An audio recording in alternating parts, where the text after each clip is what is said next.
Hey guys, welcome back to our YouTube channel. This one is about jigs. Does size really matter, or color? What defines a good crappie jig? I'm going to break down a few examples of different hair jigs, plastics, sizes, colors, and where we've used them, how we've caught crappie, and how I fish with the different guides that I fish with, producing this new series as well as I have in the past. But what I want to emphasize first and foremost is a shout out to the fishing guides. These guys, the information that they share is invaluable. Seriously, a lot of them are on the water 300 days of the year. They're right on top of when crappie decide to change from a hair jig to a plastics, from small to a little blade bait to hair.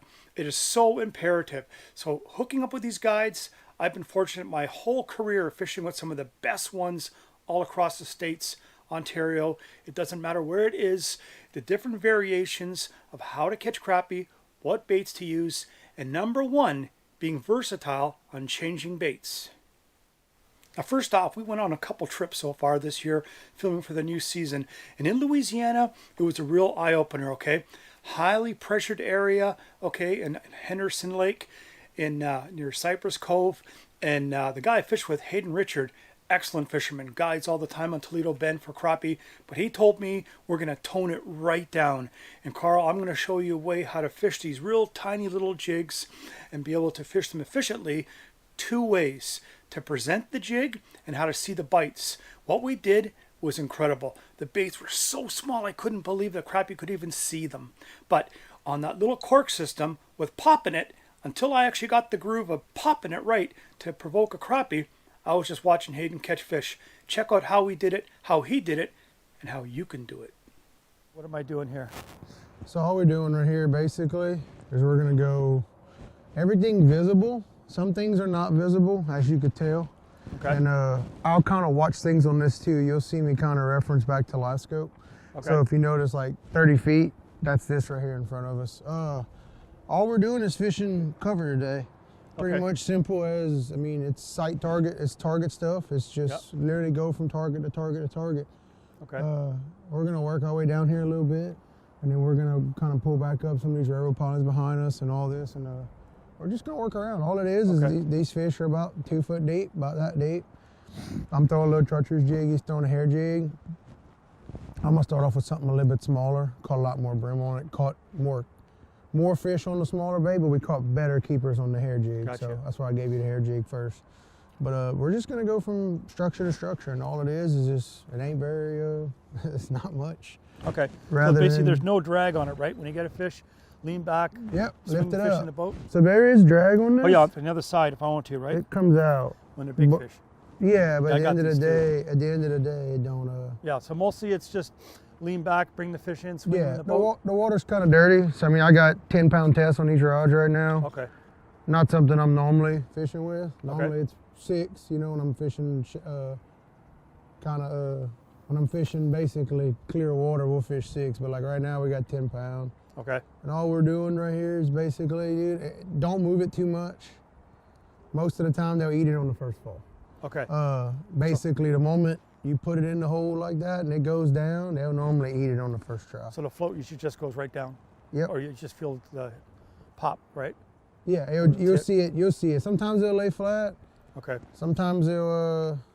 Because sometimes, yeah, they come up and they make it go sideways. Sometimes they'll lay flat. Sometimes, most of the time though, it's going to just, you'll see it pop. Nice. Maybe there's a little loop knot or some kind of... Yeah, loop knot. Helps that jig sit horizontal, huh? Yeah. So I always tie, especially these smaller jigs, on loop knots. The only time I won't tie a loop knot is if I have like a 1/16 and like 6 or 8 pound. Because the weight of the jig will actually pull the line tight. But when you got these small weights, you see how the line barely gets any kink to it, still got a little bow in it. You gotta remember, if you tie a knot, see that little bow? If you tie a regular knot, it'll kick that jig up on you. And it won't sit natural, like a presentation, like it should. So yeah, no, I stick to them. When I'm crappie fishing, like this is a 30-second, but like we have a 16th in plastic in Toledo Bend, When we have a 16th, I'll tie a regular knot just because it's quicker with all my clients, all my people. But when I'm really focusing, like today, we're trying to catch every bite we can, I'm definitely going to tie a loop knot. Because when you're going to pop that jig up, that tail will kick better. You see all that good? Yeah? Perfect. Focus on the thing too. That's really good. We need those kind of things. Maybe even putting that on too. You can actually show that too. Zoom, you got? Yep, natural forage. It's good stuff. There's no label on it. This is personal stuff he made for me, so it's just really, in reality, it's solid chartreuse, no flake. Yep. Got a little garlic scent in it. Ain't nothing special to it, just very small and very bright. It's little bitty. Very small. Yep, I'm gonna drift through them real slow. Oh, there he is right there. Look at that. Yeah. That's why Hayden does it right there. He called it too. I said there'd be one right there. Yeah. We're just gonna drift through real slow. Don't let us touch nothing. Yeah. Catch him at some point. We'll just throw him in the box, I guess, huh? Yes, sir. How do we? It's a different kind of technique, eh? It's like single poling, but using a little cork. Hayden was saying it just got the line through it, so you can just slide it back and forth for different depths. Real easy. It's a cool way. You see me fishing a lot of single poling, but this way, you see that little cork move. As soon as it straightens up, hair and plastic. The profile itself. Okay. Oh, well, you can try whatever you want. It won't hurt my feelings. What do you think? No, like. Yeah. Oh, like I said, I have a bunch of natural forests about that size. Yeah. I went to the small one, and that's what we've been. Okay. You could try it. I'll try this little one. Maybe just to do it up. Yeah. First thing I did was I drove over here, and I started catching them off of them, so I stopped. So that's when my buddy said, "Man, where you caught them at?" I was like, "Oh, under the bridge." What you got like that? Crappie! Put them in the boat. Suck-a-lay. Huh? Got a suck-a-lay. That's what they call it? Just persistence, see? Hayden says, just stick with it, man. Just stick with it. Look at that little jig. But cold, no sun, lots of rain. Not the greatest crappie conditions, but hey, we're still catching some fish, right? I'll put them in the box. Louisiana crappie. Good old Sooner State of Oklahoma, fishing with Joshua. The guy, I tell you, man, this guy has got his thumb on the conditions, the lakes in the area. A fantastic opportunity for us to fish with him. You know, I've been searching back and forth on the internet with him and stuff, and finally came together. But let me just get to the brass tacks. He's been catching crappie on these hand-tied eye-hole jigs with hair and with plastics and stuff. So he showed me another way, fishing in deeper water, okay, how to put the split shot on so you could see the bait going down with the sonar advancements. I've actually seen the bait, presenting it exactly where he wanted to put it on brush piles and different places that we fished, and see how the crappie reacted to it, okay? We used some plastics on some of the shows, but on this show, I'll show you just a few tidbits, teasers, of using small little hair jigs, the colors he chose, and how we fished them to catch some beautiful black and white crappie. Nice big fat fish that we had to net. Check it out.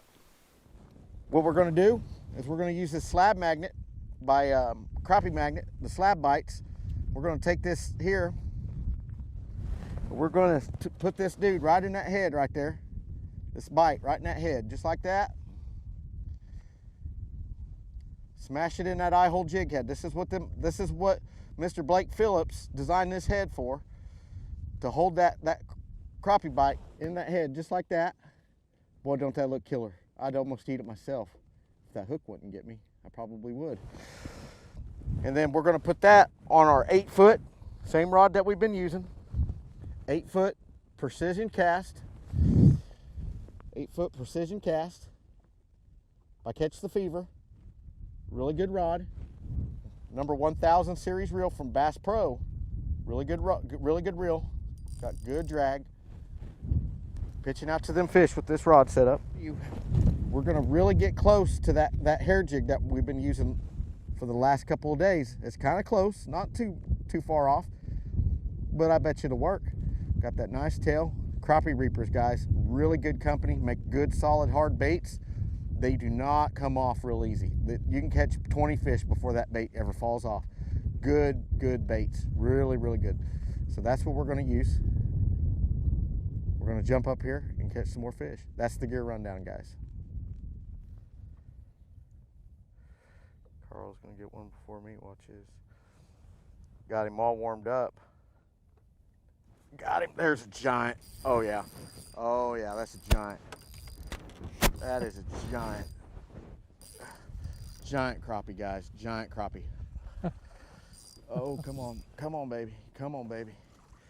Come on, baby. Oh, look at that. Look at that. Look at that. Yes, sir. Thank you, Net Man. He said Carl's going to get one, and he said, took it a giant. Oh, Well, yeah. I seen him, Yeah. and I thought Carl was going to beat me to him. But look at that.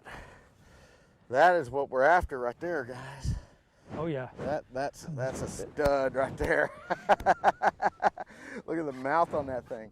Right in the top of the mouth. Hooked exactly where I want to. Exactly where I want to. Right where I wanted to. Right in top of the mouth. And thing about it, you didn't see him laying on that stump. It was just come across it. He come right off there, or she, whatever it is. Oh, that's big. Yeah, that's a giant. Look at the mouth, dude. Look at the mouth. I mean, come on now. How much better does it get? I don't know, man. I mean, I am shaking, guys. I mean, I love this so much. Look at that. Look at that fish. And I'm not long arming it. That's a giant. That is what it's about right there. Beautiful. Crappie. Look at that. She's so pretty. Beautiful specimen. Look at it. She's as long as my arm. I mean, absolutely beautiful crappie. Let's put her in live with. Okay, you've seen some tiny little baits, some small hair jigs as well, but what about bigger baits? You see me single pole with some nice big fat profile shad baits. I just love using bigger baits, but sometimes the crappie just will not eat them, as you've seen. And on some different places we've been, we have to tone down, but sometimes, man, they want that bigger profile. I don't know what it is, out of aggressiveness, chasing it, the seagull factor because of other crappie there. They just want it, or they have a certain tendency. Do we eat every day at the same places? Like, seriously, I'm not going to name all the fast food different joints that are out there, but think about variety. So maybe crappie is the same way. I don't want to act like a scientist and think about, oh, what are they really thinking today? How are they?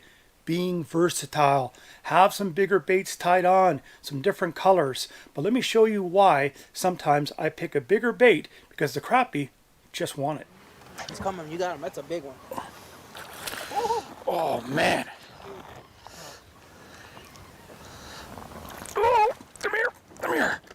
Almost like a tilapia, huh? Look at the size of the crappies, dude. Wow. He's a magnolia, too. Look at him. He's got those shoulders and the... Oh, that's a big fish. Yeah, big magnolia. Look at that, huh? Look at that. That's what we came for right here. That's what we came for right here. Whew! Big Texas slabs, boy. Jared know his stuff. Look at how he ate that. Look at that. He's got that big time, man. He's never seen gold dust before. He had to eat it. Does color really matter? Seriously? 150 million %. 100%. Why?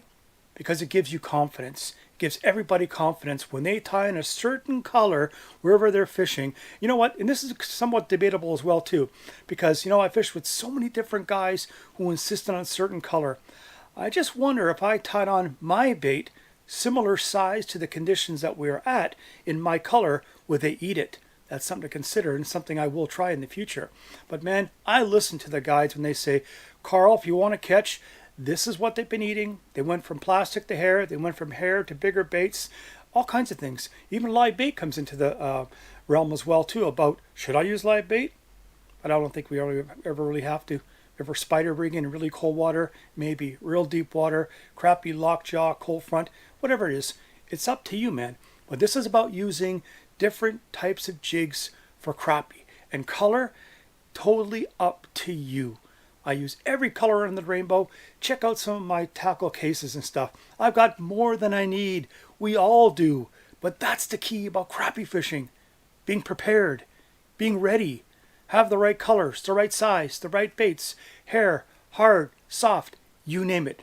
Versatility is number one when it comes to crappie and color. Okay, let's put it back in here. There's just any more crappies around in that shade line. Look at it.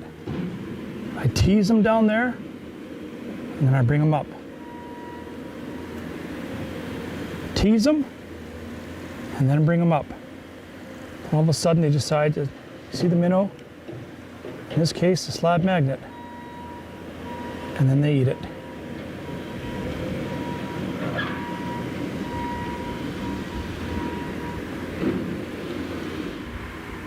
So I shake that tail sometimes, get their attention, then I just hold it steady. A little flick of the tail. All I'm doing is a little flick of the wrist. Swim it a bit, watch this. Just swim it a little bit. Look how that looks like a minnow. It's over here. See it? Yeah. One's gonna eat it. Well, watch this. One's gonna eat it. It's gonna come up. He's gonna get mad at it. He's gonna get mad at it. I don't know how many. There he goes. Look how black he is. Look at how black he is. Let's go this way. Oh, little crappie. Look how black he was. You know where he was hiding, huh? He was hiding in the tree. He's gonna come right towards you, fans. Whoa. Right towards you. Right towards you. When they get this dark, you know where they were hiding. Right in the thick of the tree. Again, we got some of those bigger ones. It's just a nice, beautiful, I'd say he's a male. Look how dark he is. Look how dark. I know. Thinner back. Let's let him go right here, huh? Let's let him go. Ready, crappie? Ready? Go on. Bye. And how do you fish these jigs? Under a cork, a bobber, single pole, cast out and swim. So many different ways you can fish a jig. You know what? No way's the only way. That's what I say. Depending where you're fishing, the depth you're fishing, water clarity, time of year, water temperature, it all comes into play. Again, I'm talking about being versatile, man. Thinking about where you are, how to present that bait for the longest period possible in front of a crappie's face. And I think that's the key a lot of times to putting jigs in the right place. If you hold it in the right place, start moving it, or it's under a cork and it's moving with the wave action, or you're twitching and stuff, that's what provokes them. And a lot of times it's like putting it right down on their nose and start lifting it and taking it away from them. They want to eat it. It's like provoking a cat with a little string and ball.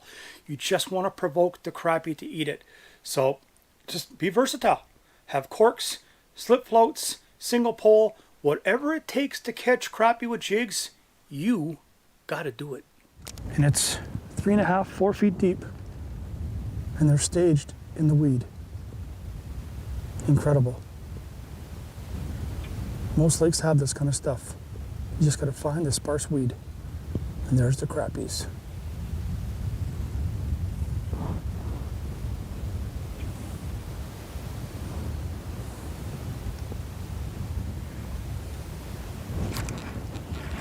Oh boy.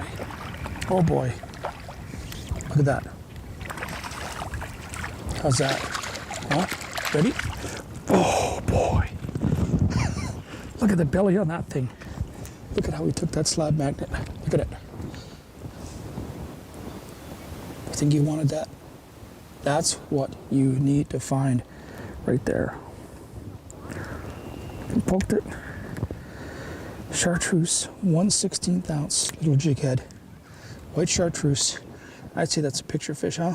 Oh yeah, we're gonna let him go. Okay, what about when crappie are really aggressive? Do you put down the hair jig? Do you put down the plastic? How about little bladed baits? I can't tell you how many times I've thrown them under a float and twitched it with a little piece of plastic, okay? Or I've single pulled it in close range bushes, weed beds, you name it. Those little bladed baits, sometimes they want to trigger. And then sometimes the coloration of the water dictates it, because it can be like mud. I fished some areas, and I'm going to show you a couple examples where the water is just dingy. It's sickening color because it rained. It's pumping out of a creek mouth and stuff. It's almost blackish red, you know. But a little bait with a little bladed bait shook and held in front of their nose, pounded them. All day and not getting worn down. Like that.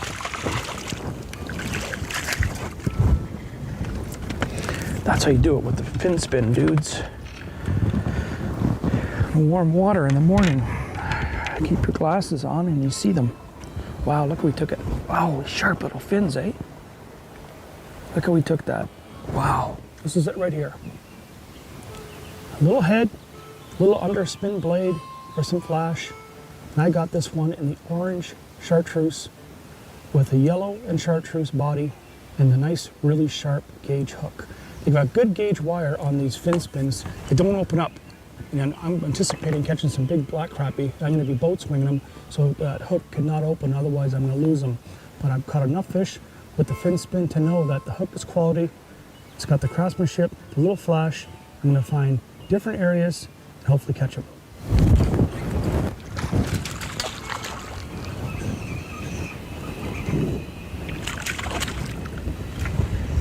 Wow.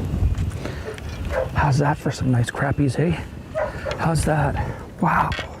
That ever exciting. They've got like 1/8 ounce with the big pinks, okay? A little bit bigger than I want to use today. I'm using a 1/16 ounce. They got 1/32 as well, in chartreuse and white, plain chartreuse. And here's some other things. Orange, chartreuse, pink, pure orange, and chartreuse. Very simple. It's got selection, it's got variety for people who want different colors. Everyone has their own favorite things. But I just put a little crappie magnet on the back of it with a slab bite, and I'm ready to go. Uh-oh, big slab. Yep.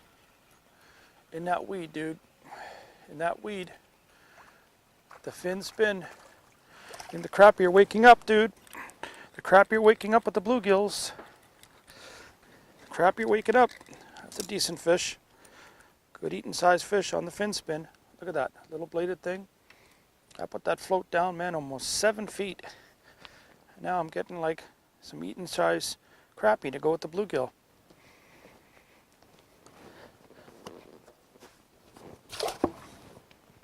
Let me show you. Basically, simple setup, boy. But look how far down I got that float now. Here, there's the fin spin. So that's, 6.5 feet probably. The slip float just all the way up. Little sinker to keep that float vertical. My little 1/16 ounce crappie magnet fin spin with the crappie magnet little bait on the back. Fishing over some deep weed. Let's see if we can get a couple more.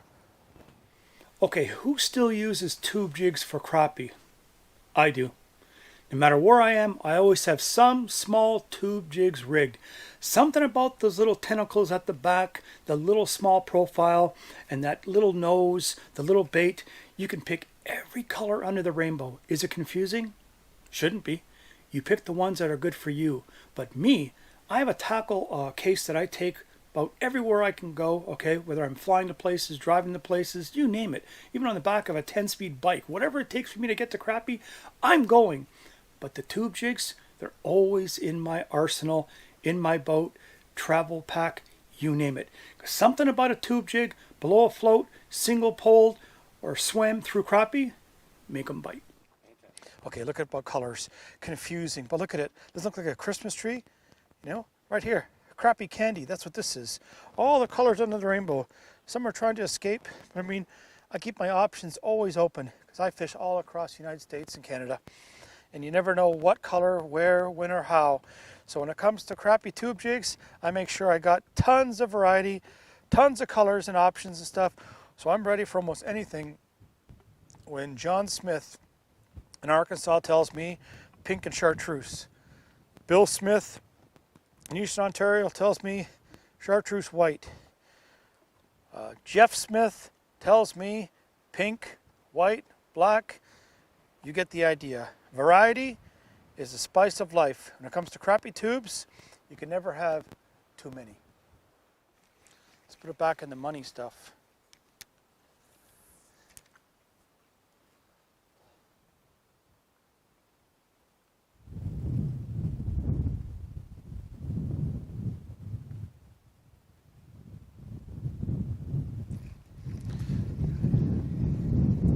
The money stuff is near the rocks. Look at that. Nice little plate. That's a saucer. So it ain't a big plate. That's a crappie saucer. Still nice. That's probably, wow, a good 12-inch fish anyway. Nice 12-inch crappie. I use the pliers. You know that hook found its mark good, man. Little tube jig hooks that are perfect. Look at that. Can't even get it out with the pliers, huh? Wow.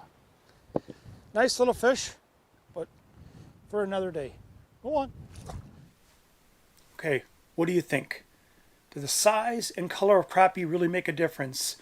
Hopefully you've learned some opportunities to change up your mindset on when you decide, this is the color I'm using. I've used this for 65 years on this body of water, and I'm just going to keep using it.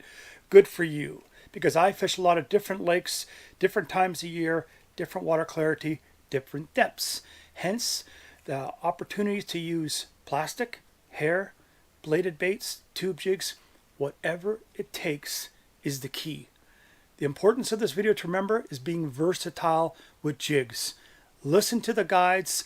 Listen to the guys you're fishing with. They've been on the water. They see how the crappie relate to different sizes, different colors. The key is being versatile. Find the ones that give you confidence, because the two main things in crappie fishing that I found is focus on when that jig's in the water and confidence. Everything else is relative. Everything else is extra information for you. But when you're focused on a certain size bait, certain color, when you're fishing it, you block out the world, I can guarantee you 150% you'll catch more and bigger crappie. Appreciate you watching. Hope you subscribe. Post your comments. And I'm going to see you next time, because we're getting ready for another road trip for big, beautiful crappie. See ya.